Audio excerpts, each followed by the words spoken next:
Hola, yo soy Carolina Santillán y el día de hoy voy a hablar sobre ansiedad y estrés infantil.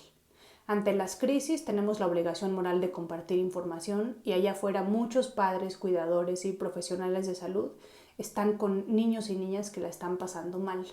La parte positiva de las crisis es que son oportunidades para detectar tempranamente aquellas personas que más tarde iban a desarrollar una cuestión relacionada con la ansiedad y entre más pronto se detecte, mejor es el pronóstico. Entonces sabemos que entre el 20 y el 30% de los niños y de las niñas van a empezar a sentirse muy preocupados, muy nerviosos, muy ansiosos y van a empezar a presentar síntomas físicos.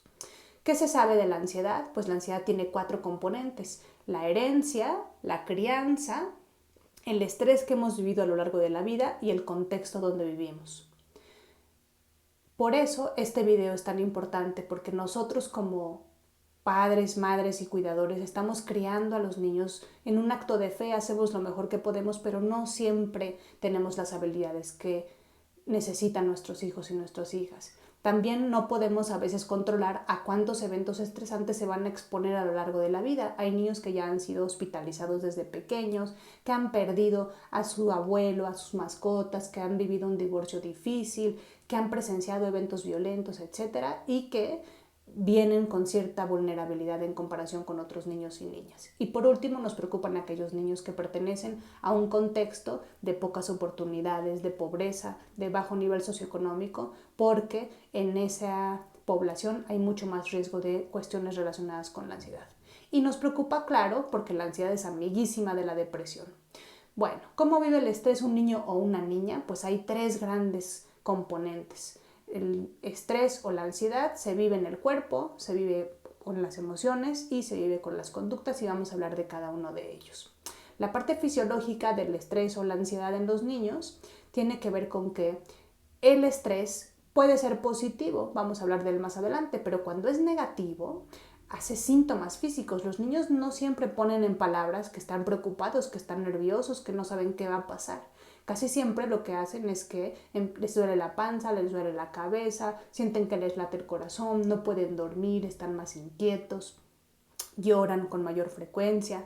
Entonces es muy desagradable estar sintiendo a cada rato síntomas de ansiedad o de distrés, que es el estrés negativo, porque es un mecanismo que nos ayuda en situaciones de vida o muerte para atacar o para huir, pero vivirlo todos los días es bastante incómodo.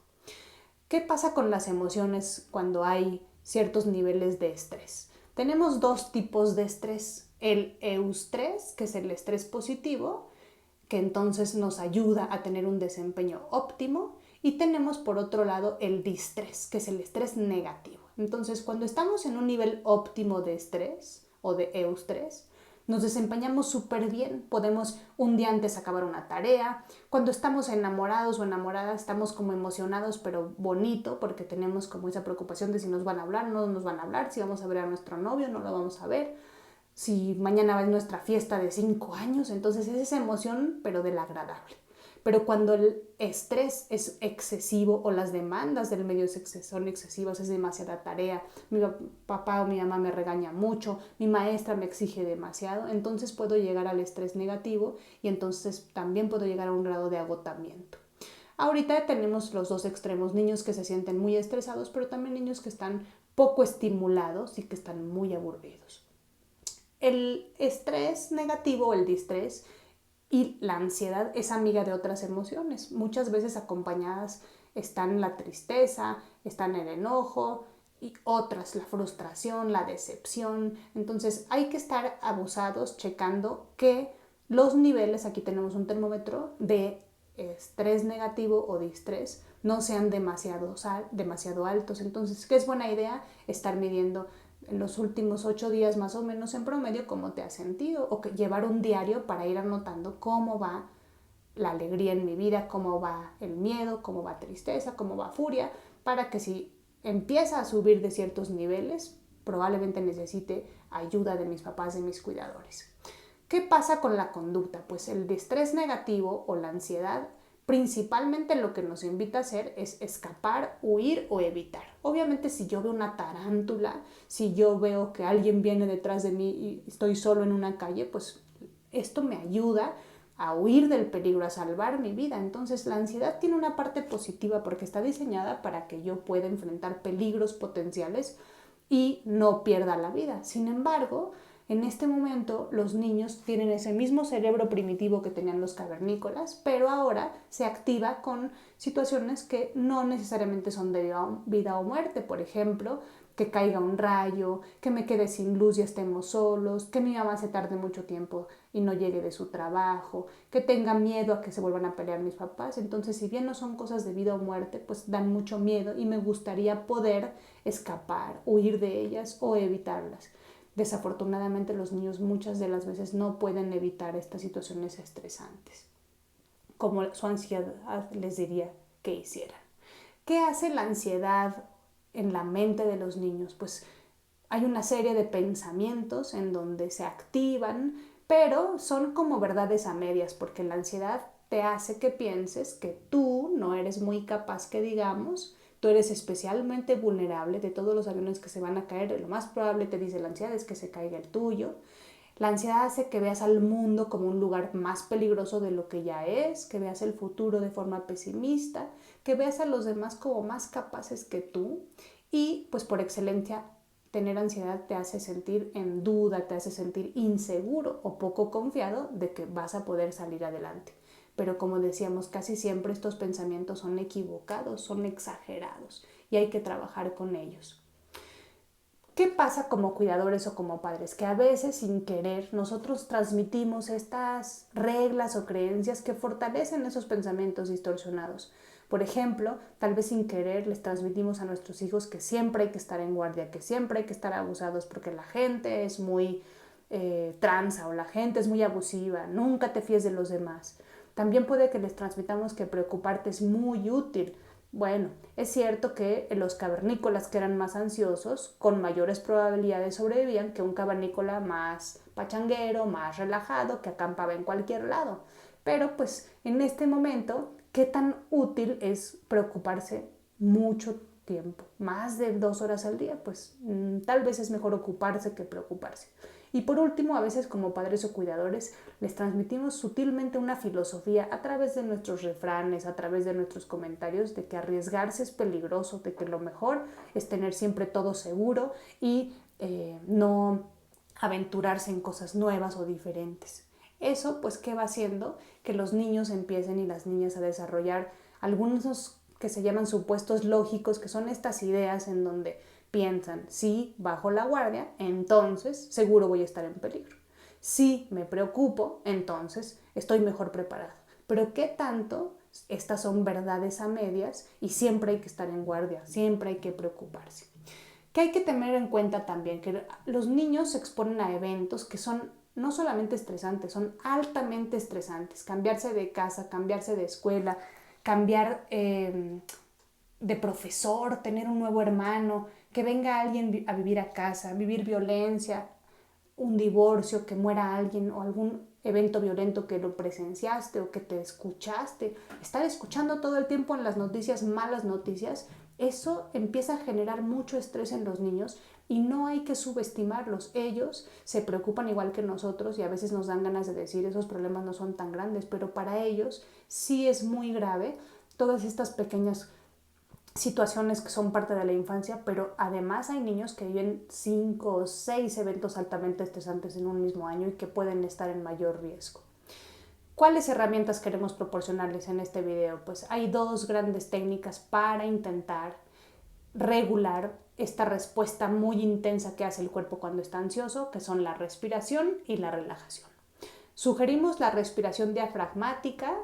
Cuando nos enseñan en educación física a respirar profundamente, casi siempre inflamos el pecho y alzamos los brazos, pero esa no es la que queremos. La que queremos es la respiración que más bien viene del estómago, en donde inhalamos en 4 tiempos sin alzar nuestros hombros.